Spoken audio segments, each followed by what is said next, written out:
Hello friends, कैसे हैं आप। स्वागत है आपका आपके अपने यूट्यूब चैनल साइंटिफिक कीड़ा में। दोस्तों, आज के वीडियो में हम जानेंगे एक महान भारतीय राजा एवं बौद्ध भिक्षु तथा विलक्षण योगी के बारे में, जिन्होंने चीन को अज्ञात वायरस के प्रकोप से फैलने वाली महामारी से बचाया, लेकिन चीनी लोगों ने अपने स्वार्थ के लिए उनकी जान ले ली। दोस्तों, हम बात कर रहे हैं मार्शल आर्ट के जनक बोधि धर्म के बारे में, जिन्हें पूरा विश्व बोधि धर्मन के नाम से जानता है। बोधि धर्म का जन्म दक्षिण भारत के पल्लव राज्य के कांचीपुरम के राज परिवार में हुआ था। वे कांचीपुरम के राजा सुगंध के तीसरे पुत्र थे। छोटी उम्र में ही उन्होंने राज्य छोड़ दिया और भिक्षुक बन गए। 22 साल की उम्र में उन्होंने संबोधि यानी मोक्ष की पहली अवस्था को प्राप्त कर लिया था। ऐसा बताया जाता है, सभी तरह की शाही सुविधाएं और असीमित दौलत होने के बावजूद भी बोधि धर्म को कोई भी राजशाही शौक की आदत नहीं थी एवं उन्हें सांसारिक सुखों और मोह माया से कोई लगाव नहीं था। इसीलिए उन्होंने बेहद कम उम्र में ही अपना राजपाट छोड़ दिया एवं बौद्ध भिक्षु बनने का फैसला ले लिया। आपको बता दें कि बोधि धर्म अपने बचपन के दिनों से ही बौद्ध धर्म से बेहद प्रभावित हो गए थे। बोधि धर्म पर बौद्ध साधु और उनकी सरल साधारण जीवन शैली एवं उनके महान विचारों का काफ़ी गहरा प्रभाव पड़ा था। महज 7 साल की छोटी उम्र से ही वे अपने अलौकिक ज्ञान की शक्ति लोगों को दिखाने लगे थे। इसके साथ ही बचपन में सांस लेने की परेशानी से निजात पाने के लिए बोधि धर्म योग के काफ़ी करीब हो गए। यही नहीं, उन्होंने अपने जीवन के शुरुआती दिनों में लड़ने की कला भी सीखी थी और इसमें वे निपुण भी हो गए थे। लेकिन उनका मन इन सब में नहीं रमा और फिर उन्होंने पूरी तरह बौद्ध धर्म अपना लिया और साधु बन गए। बौद्ध धर्म में गहरी रुचि होने की वजह से उन्होंने गुरु महाकश्यप से ज्ञान अर्जित करना शुरू कर दिया और फिर ध्यान सीखने की कला से बौद्ध भिक्षु बनने की शुरुआत की। इसके बाद राजशाही जीवन त्याग कर उन्होंने अपने गुरु के साथ ही बौद्ध भिक्षुओं की तरह एक साधारण मठ में रहना शुरू कर दिया, जहां वे एक साधारण बौद्ध भिक्षु की तरह सरल जीवन यापन करते थे एवं गौतम बुद्ध द्वारा बताए गए उपदेशों का अनुसरण करते थे। वहीं बौद्ध भिक्षु बनने से पहले इनका नाम बोधि तारा था, जिसे बदलकर उन्होंने बोधि धर्म कर दिया। आपको बता दें कि बोधि धर्म महज 22 साल की उम्र में ही पूर्णतः प्रबुद्ध हो गए थे। उन्होंने अपने गुरु के मार्गदर्शन से पूरे भारत में बौद्ध धर्म की शिक्षाओं का प्रचार प्रसार करना शुरू कर दिया। इसके बाद बोधि धर्म को महात्मा गौतम बुद्ध द्वारा चलाई जा रही परंपरा का 28वां आचार्य बना दिया गया। पूर्ण रूप से प्रबुद्ध होने के बाद राजमाता के आदेश पर उन्हें सत्य और ध्यान के प्रचार प्रसार के लिए चीन भेजा गया। महीनों के कठिन सफर के बाद बोधि धर्म चीन देश के नानकिंग गांव पहुंचे। कहते हैं कि इस गांव के ज्योतिषियों ने भविष्यवाणी की थी कि यहाँ बहुत बड़ा संकट आने वाला है। बोधि धर्म के यहाँ पहुँचने पर गांव वालों ने उन्हें ही यह संकट समझ लिया। ऐसा जानकर उन लोगों ने बोधि धर्मन को गांव से बाहर कर दिया। वे गांव के बाहर रहने लगे।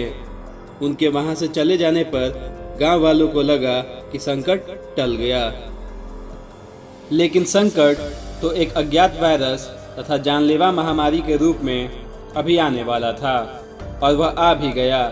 लोग बीमार पड़ने लगे। गांव में अफरा तफरी मच गई। गांव के लोग बीमारी से ग्रसित बच्चों या अन्य लोगों को गांव के बाहर छोड़ देते थे ताकि किसी अन्य को यह रोग न लगे। बोधि धर्मन चूंकि एक आयुर्वेदाचार्य थे, तो उन्होंने ऐसे में लोगों की मदद की तथा उन्हें मौत के मुंह में जाने से बचा लिया। तब गांव के लोगों को समझ में आया कि यह व्यक्ति हमारे लिए संकट नहीं बल्कि संकटहर्ता के रूप में सामने आया है। गांव के लोगों ने तब उन्हें सम्मान पूर्वक गांव में शरण दे दिया। बोधिधर्मन ने गांव के समझदार लोगों को जड़ी बूटी कूटने और पीसने के काम पर लगा दिया और इस तरह पूरे गांव को उन्होंने चिकित्सा सुविधा उपलब्ध कराकर गांव को महामारी से बचा लिया। अभी एक संकट खत्म ही हुआ था कि गांव पर दूसरा संकट आ गया। हैवानों, लुटेरों की एक टोली ने गांव पर हमला कर दिया और वो लोगों को मारने लगे।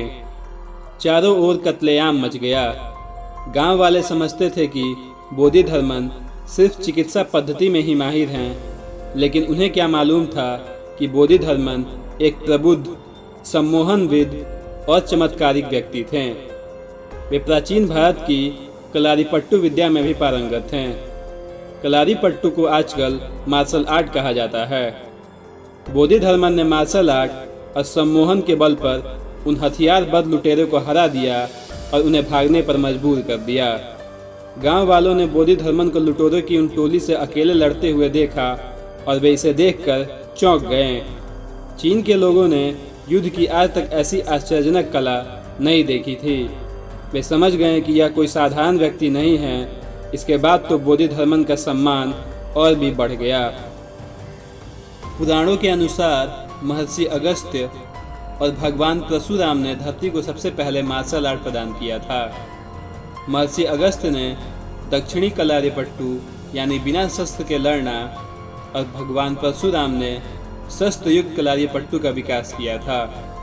भगवान श्री कृष्ण दोनों ही तरह के विद्या में पारंगत हैं। उन्होंने इस विद्या को और अच्छे से विकसित किया और इसको एक नया आयाम दिया। इसे कलारीपयट्टू कहा जाता है। श्री कृष्ण ने इस विद्या के माध्यम से ही चाणूर और मुष्टिक जैसे मल्लों का वध किया था। तब उनकी उम्र 16 वर्ष की थी। मथुरा में दुष्ट रजक के सिर को हथेली के प्रहार से काट दिया था।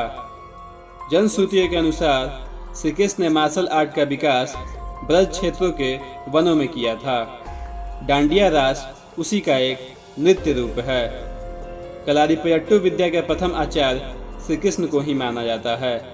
हालांकि इसके बाद इस विद्या को अगस्त्य मुनि ने प्रचारित किया था। भगवान श्री कृष्ण ने इस विद्या को अपनी नारायणी सेना को सिखा रखा था। इसी विद्या के कारण नारायणी सेना भारत की सबसे भयंकर प्रहारक सेना बन गई थी। श्री कृष्ण ने ही कलारीपट्टू की नींव रखी, जो बाद में बोधिधर्मन से होते हुए आधुनिक मार्शल आर्ट में विकसित हुई। बोधिधर्मन के कारण ही यह विद्या चीन, जापान आदि बौद्ध राष्ट्रों में खूब फली फूली। आज भी यह विद्या केरल और कर्नाटक में प्रचलित है। बोधिधर्मन ने गांव के लोगों को आत्मरक्षा के लिए इस विद्या को सिखाया। गांव के लोग उनसे प्यार करने लगे और प्यार से उन्हें धापू बुलाने लगे। कई वर्षों बाद जब उन्होंने वहां से भारत जाने की इच्छा जताई, तो फिर ज्योतिषियों ने गांव पर फिर से संकट आने की भविष्यवाणी की। गांव वालों ने एक जगह एकत्र होकर यह निर्णय लिया कि अगर इस संकट से बचना है तो बोधिधर्मन को यहीं रोकना होगा किसी भी हाल में। यदि वह नहीं रुकते हैं तो उन्हें जबरदस्ती रोकना है। किसी भी कीमत पर उन्हें जिंदा या मुर्दा रोकना ही होगा। गांव वाले यह जानते थे कि वे बोधिधर्मन से लड़ नहीं सकते हैं, तो उन्होंने बोधिधर्मन को रोकने के लिए उनके खाने में जहर मिला दिया। लेकिन बोधिधर्मन यह बात भली भांति जान गए। उन्होंने गांव वालों से कहा कि तुमने ऐसा क्यों किया, तुम मुझे मारना क्यों चाहते हो। गांव वालों ने कहा कि हमारे ज्योतिषियों के अनुसार आपके शरीर को यदि यहीं दफना दिया जाए तो हमारा गांव हमेशा के लिए संकट से मुक्त हो जाएगा। बोधिधर्मन ने कहा, बस इतनी सी इच्छा। बोधिधर्मन ने गांव वालों की इस बात को स्वीकार कर लिया और उन्होंने जहर मिला हुआ भोजन बड़े ही चाव से ग्रहण कर लिया। दोस्तों, इस तरह चीनी लोगों के कल्याण के लिए उन्होंने अपने जीवन का त्याग कर दिया और अपने आत्मा को परमात्मा में लीन कर दिया। दोस्तों, मार्शल आर्ट्स का नाम जब भी हमारे सामने आता है तो हमारे दिमाग में चीन का नाम याद आता है। आमतौर पे हम भारतीय यही समझते हैं कि मार्शल आर्ट की कला का आविष्कारक चीन है, जबकि सच्चाई इसके विपरीत है। मार्शल आर्ट्स में सबसे मुख्य है कुंग फू और दुनिया में इसे सीखने की सबसे अच्छी जगह है चाइना। चाइना में मार्शल आर्ट्स के कई स्कूल हैं, जिनमें से सबसे प्रसिद्ध है शाओलिन टेम्पल।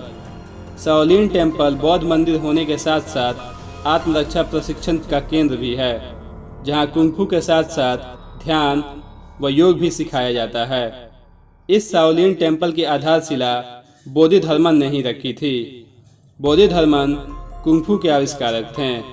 चीन में बोधिधर्मन को कुंग-फू का पितामह कहा जाता है और शाओलिन में उनके नाम पर कई मंदिर हैं जहां मार्शल आर्ट सिखाया जाता है। आयुर्वेद, चिकित्सा, सम्मोहन एवं पंच तत्वों को अपने काबू में करने की अनोखी कला जानने वाले एक महान धर्म प्रचारक बोधिधर्मन ने न सिर्फ मार्शल आर्ट्स की अद्भुत कला को इजाद किया, बल्कि चाय की भी खोज की है, जिसे लोग आज बड़े ही चाव से पीते हैं।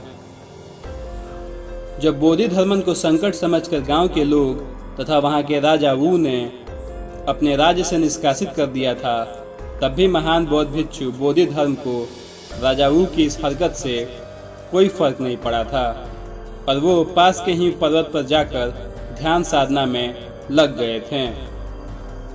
ऐसा माना जाता है कि इस पर्वतमाला पर ध्यान करते करते एक दिन महान बौद्ध भिक्षु सो गए और इस बात को लेकर बोधिधर्मन को खुद पर इतना गुस्सा आया कि उन्होंने अपनी आंख की पलकों को काटकर जमीन पर फेंक दिया। वहीं जिस जगह बोधिधर्मन ने अपनी आंख की कटी हुई पलकों को जमीन पर फेंका था, उस स्थान पर छोटी छोटी हरे रंग की सुंदर पत्तियां उगाई, जो कि बाद में चाय के रूप में जानी गई। काफी खोज करने के बाद पाया गया कि अगर इन पत्तियों को उबाल कर पिया जाए तो नींद भाग जाती है, अर्थात इसे पीकर पूरी तरह से सतर्क होकर ध्यान साधना की जा सकती थी। इस तरह बौद्ध भिक्षु बोधिधर्मन को चाय के खोजकर्ता के रूप में जाना गया। वहीं बोधिधर्मन जिस पर्वतमाला पर ध्यान करते थे, वो बाद में चाय के नाम से प्रसिद्ध हुआ।